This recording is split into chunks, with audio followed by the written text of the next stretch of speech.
Bonjour, j'espère que tout va bien. On se retrouve aujourd'hui pour le bilan mensuel de mes investissements sur les plateformes de peer-to-peer sur lesquelles j'investis. Donc comme d'habitude, je les ai classés de la 20e place, celle qui aura le moins bien performé pour le mois de février 2025 dans mon portefeuille, à la première place, celle qui aura le mieux performé dans mon portefeuille en février 2025. Mais tout d'abord, juste on va faire un petit coup d'œil sur mon compte titre Trade Republic pour ensuite pouvoir le comparer à la performance de mon portefeuille de plateforme de peer-to-peer. Donc en début février, j'étais à 5190 euros sur mon compte titre Trade Republic et je suis passé à 5469 euros début mars. Ça fait une évolution de plus 279 euros, dont 148 euros d'apport, ce qui donne une évolution en pourcentage de 5,39% et une performance de 2,53%, c'est-à-dire l'évolution moins l'apport que j'ai effectué. Ensuite, dans le détail, l'action Berkshire Hathaway, j'étais à 40% de performance depuis l'achat en début février 2025 et en mars 2025, début mars, j'ai suis passé à 52%. Donc ça a augmenté de plus de 10% pour cette action. Pour le TF S&P 500, j'étais à 30% de performance en début février et je suis passé en début mars à 26%. Donc là, c'est plutôt une baisse de pratiquement 4% pour le S&P 500. Au niveau de l'ETF MSCI World, donc là c'est un peu particulier, là j'étais à 25% de performance début février, et il y a eu une fusion, donc ils m'ont transféré le montant de cet ETF sur un autre ETF, un autre MSCI World, et du coup la ligne est repartie avec une performance de 0%, et là, du coup, en cours du mois de février 2025, ça a légèrement baissé et j'ai fini avec moins 2,5%. Au niveau du Bitcoin, j'étais à 119% en début février et je suis arrivé début mars avec une performance de 84%, donc quasiment 40% de baisse. Et l'Ethereum de 30% début février à moins 7,33% début mars. Donc pareil, une performance de presque moins 40%. Et on retourne sur le tableau des plateformes de peer-to-peer. Avec en 20e place Estate Guru. Bon, alors au niveau de la flat tax, donc je réexplique pour ceux qui ne connaissent pas. Donc sur chacune des plateformes, dans certains cas, il y a la flat tax qui est prélevée, donc le prélèvement à la source, dans le pays d'origine de chacune des plateformes. Donc si c'est le cas, j'indique le nom et le nom du pays et le pourcentage qui est prélevé. Et s'il n'y a pas de flat tax de prélevé, bah, j'indique simplement non, comme on voit ici. Donc je ne vais pas l'indiquer oralement à chaque fois, mais vous pouvez le vérifier dans cette colonne. Donc Estate Guru, j'ai 1911 euros en tout d'investi. Donc évolution du total 0%. Donc le mois dernier, le montant était exactement le même. Hein. Il n'y a pas eu, j'ai pas reçu d'argent, j'ai pas retiré d'argent, rien du tout. Voilà. Bref, c'est resté à 0%. Gain 0 euros. Donc l'évolution du gain, c'est moins 100% par rapport au mois dernier. Performance 0%. 78% de défaut, donc le taux de défaut est toujours super élevé sur les Estate Guru, mais il a légèrement baissé à noter par rapport au mois dernier. Et 463 euros en tout de gagner depuis que j'ai commencé à investir sur la plateforme. Donc là voilà, c'est le gain total que j'ai fait sur chacune des plateformes, tout gain confondu, un bonus, tout ce qu'on peut obtenir sur une plateforme de peer-to-peer.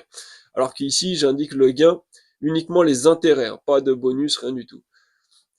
Et c'est pour le mois en cours. Ensuite ici, j'indique hein, pour le défaut, c'est des prêts ou des projets qui ont plus de 60 jours de retard. Voilà, juste petite précision pour les défauts que j'indique ici. On passe à la 19e place, c'est Bondster, 224 euros en tout investi, c'est 80% de plus que le mois dernier. J'ai ajouté un petit 100 euros là sur Bondster pour tester un émetteur de prêt. C'est pas un émetteur de prêt qui a un rendement énorme, hein, c'est 10%. Mais apparemment, j'ai reçu un email hein, de Monster qui indiquait que c'était un émetteur de prêt qui n'avait pas de défaut, qui remboursait tous les prêts en temps et en heure. Donc j'ai voulu faire un petit test comme ça. Au niveau du gain, pour le mois de février, j'ai été à 21 centimes sur Monster. C'est moins 97% par rapport au mois dernier. 0,15% de performance. 48% de défaut et 79 euros de gain depuis que j'ai commencé à investir sur la plateforme. Donc le taux de défaut a légèrement baissé, enfin le montant en défaut a légèrement baissé sur Monster par rapport au mois dernier, mais c'est assez léger. 18e place, Mintos, 4 927 € en tout d'investi, c'est moins 2% par rapport au mois dernier. Gain de 7 euros, c'est moins 28% par rapport au mois dernier. 0,15% de performance, 58% de défaut, 56% de défaut, ouais, et 2675 € en tout de gagné depuis que j'ai commencé à investir sur la plateforme. Ensuite, voilà, le taux de défaut là sur Mintos, il a légèrement baissé, enfin pas le taux, toujours le montant en défaut a légèrement baissé, mais c'est pas, c'est vraiment très faible. Le remboursement a été très faible. 17e place, l'Undermarket et la version 2.0 de l'Undermarket. 538 € en tout d'investi, c'est 1,29% de plus que le mois dernier. Gain de 1,49 €, c'est moins 56% par rapport au mois dernier.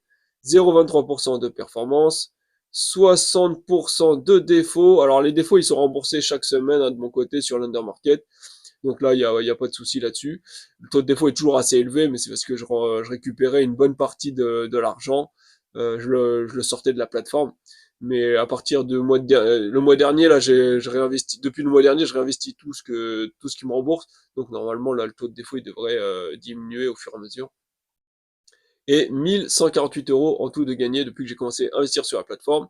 Alors quand on a un cas comme ça là où j'ai le gain total sur une plateforme est supérieur au montant que j'ai d'investi à l'instant T, je mets la case où il y a le nom de la plateforme en violet. C'est pour indiquer du coup que j'ai mon capital, j'ai récupéré tout mon capital et il n'y a plus que les intérêts qui travaillent. 16e place Twino, 684 € en tout d'investi, c'est moins 6% par rapport au mois dernier.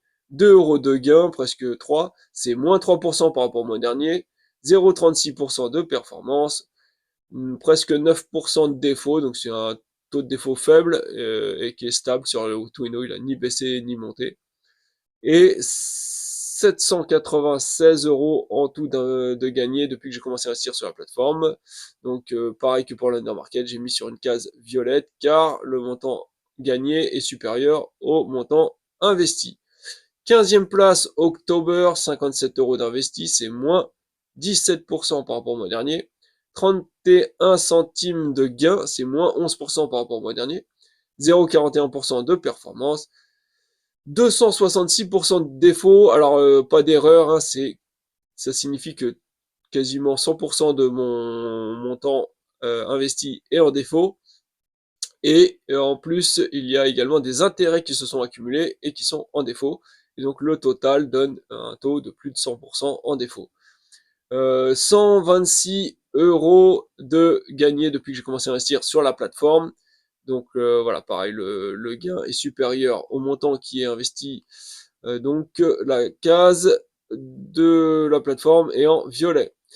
14e place, Prêt-Up, 49 € de gain, de 49 € en tout d'investi, c'est moins 20% par rapport au mois dernier. 27 centimes de gain, c'est moins 10%.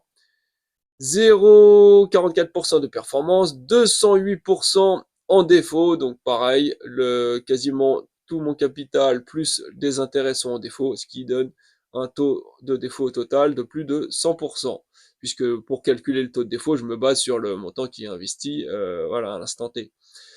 188 € en tout de gagné depuis que j'ai commencé à investir sur la plateforme, donc pareil, supérieur au montant investi, donc j'ai mis la case en violet. 13e place, Bondora, 100 € en tout d'investi, 100,45 centimes. Hein. Ça fait un gain de 45 centimes. Alors, Bondora, le mois dernier, même toute l'année dernière, j'étais à 0 €, j'avais retiré tout mon argent. Mais là, j'ai décidé de remettre 100 € pour faire un peu tourner pour tester un petit peu la plateforme, hein, pour qu'on puisse avoir un suivi. Donc j'ai mis 100 € et j'ai gagné 45 centimes là au cours du mois de février. Donc l'évolution, j'ai laissé la case en noir puisque le mois dernier j'étais à 0. Évolution du total investi, évolution des gains, pareil, j'étais à 0 donc j'ai laissé en noir. 0,45% de performance et 209 € de gains depuis que j'ai commencé à investir sur la plateforme. 12e place, on a CrowdPeer, 793 € en tout d'investi. C'est moins 28% par rapport au mois dernier. Gain de 6 €, c'est moins 35%. 0,58% de performance et 505 € en tout de gagné depuis que j'ai commencé à investir sur la plateforme. Donc RAS, ça se passe bien sur CrowdPeer. 11e place, bien prêté, 472 € en tout d'investi, c'est moins 8% par rapport au mois dernier. 3,76 € de gain, c'est moins 29% par rapport au mois dernier. 0,71% de performance et 430 € de gain depuis que j'ai commencé à investir sur la plateforme. Donc pareil, RAS sur bien prêté, tout se passe bien. Peerberry, 2071 € en tout d'investi, c'est moins 7% par rapport au mois dernier. Gain de 17 €, c'est moins 1% par rapport au mois dernier. 0,78% de performance et 1799 € en tout de gagné depuis que j'ai commencé à investir sur la plateforme. J'indique ici que c'est le troisième plus gros gain pour le mois de février 2025 parmi toutes ces plateformes, hein, avec 17 €. Pour information, j'ai remis en route mon auto-investissement sur Peerberry pour le mois de février. Donc pour les prêts court terme uniquement. J'ai pas accepté les prêts long terme, mais j'ai voulu essayer de voir si j'arrivais à ne pas avoir de cash drag, mais non, ça ne fonctionne pas. J'ai eu de l'argent qui était resté non investi et donc que j'ai dû récupérer. Donc bref, voilà, je voulais faire le test, mais non, malheureusement, il va falloir que je continue de désinvestir sur Peerberry ou alors que j'investisse sur des prêts long terme. Mais vu le taux, en ce moment, ils sont à 8%, ça, je sais pas, ça m'intéresse pas trop. On verra plus tard. 9e place via Invest, 657 € d'investis en tout, c'est 0,87% de plus que le mois dernier. Presque 6 € de gain, c'est moins 8% par rapport au mois dernier. 0,8% de performance et 523 € en tout de gagné depuis que j'ai commencé à investir sur la plateforme. Donc RAS via Invest, tout se passe bien également. Robocash, 3456 € en tout d'investi, c'est moins 1,6% par rapport au mois dernier. 33 € de gain, c'est moins 22% quasiment. 0,82% de performance et 3107 € de gagné en tout sur la plateforme depuis que j'ai commencé à investir. Et j'indique que c'est le deuxième plus gros gain pour le mois de février 2025, donc avec 33 €. Robocash, pareil que pour Peerberry, j'ai remis en route mon auto-investissement, enfin plutôt il était déjà en route, mais j'ai mis tous les critères au plus large possible hein, pour que essayer de choper le plus de prêts possible, hein, on va dire. Et en fait, ça n'a pas fonctionné. J'ai quand même eu du cash drag. Donc pareil, pas le choix sur Robocash, il va falloir retirer l'argent puisque il n'est pas investi. 7e place Debitum, 6683 € en tout d'investi, c'est moins 1,75% par rapport au mois dernier. 64 € de gain, c'est moins 11% par rapport au mois dernier. 0,93% de performance et 2569 € en tout de gagné depuis que j'ai commencé à investir sur la plateforme. Et je précise que c'est le premier plus gros gain du mois de février 2025 avec 64 €. Ensuite, on passe à la 6e place avec Néofinance, 1248 € en tout d'investi, c'est 0,97% de plus que le mois dernier. 14 € de gain, c'est 1,29% de plus que le mois dernier, 1,06% de performance et 214 € de gain en tout depuis que j'ai commencé à investir sur la plateforme. Alors, Néofinance, ça fonctionne bien.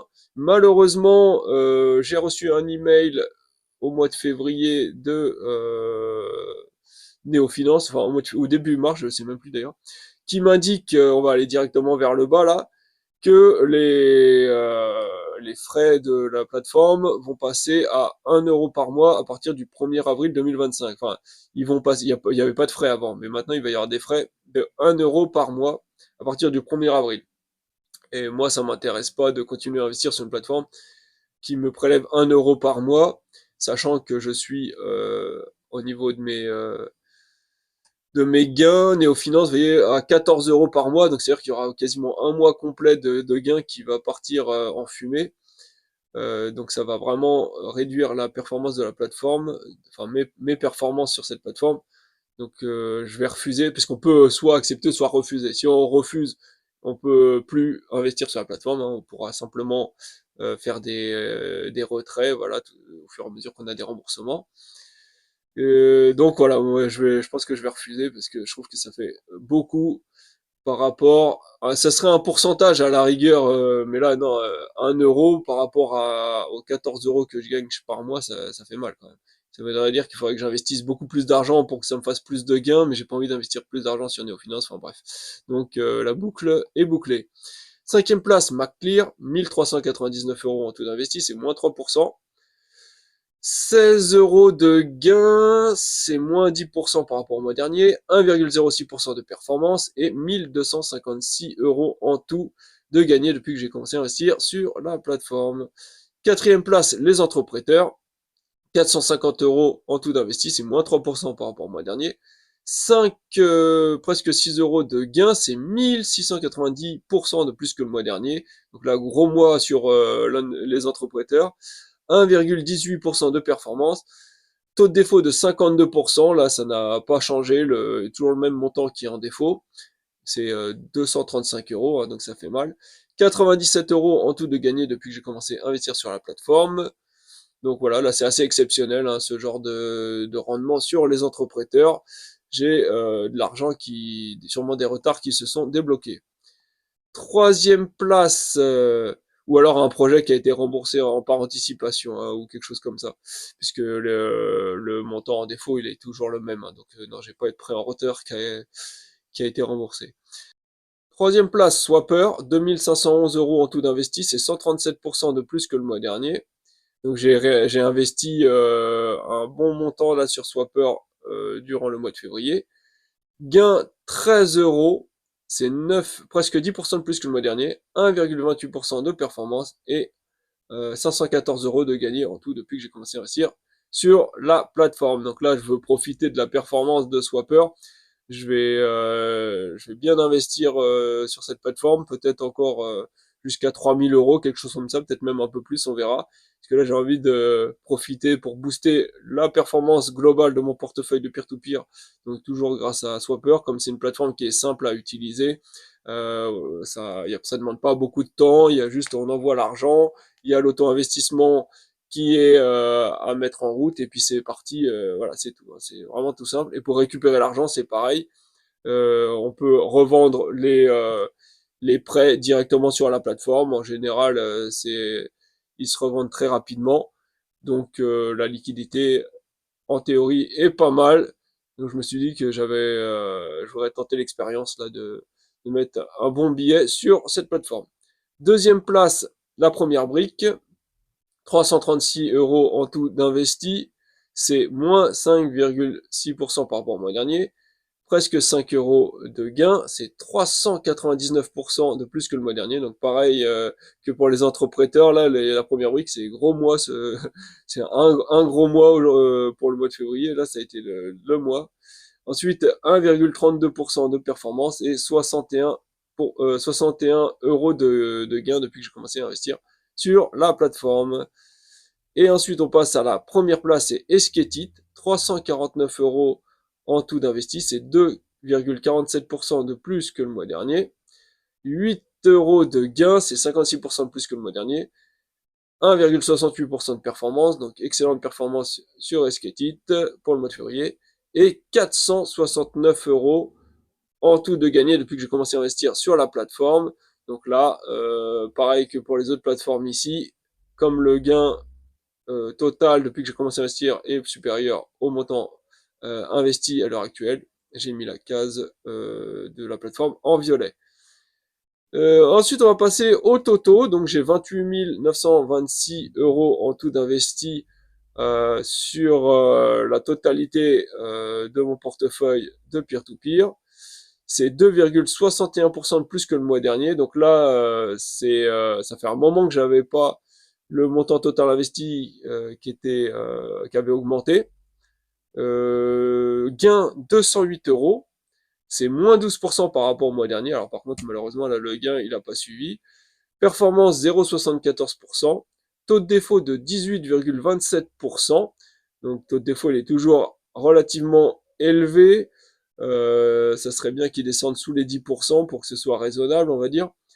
Et au niveau du gain total, depuis que j'ai commencé à investir sur les plateformes de peer-to-peer, j'ai accumulé 17 239 euros. Donc là, c'est vraiment le montant net, tout compris bonus, etc.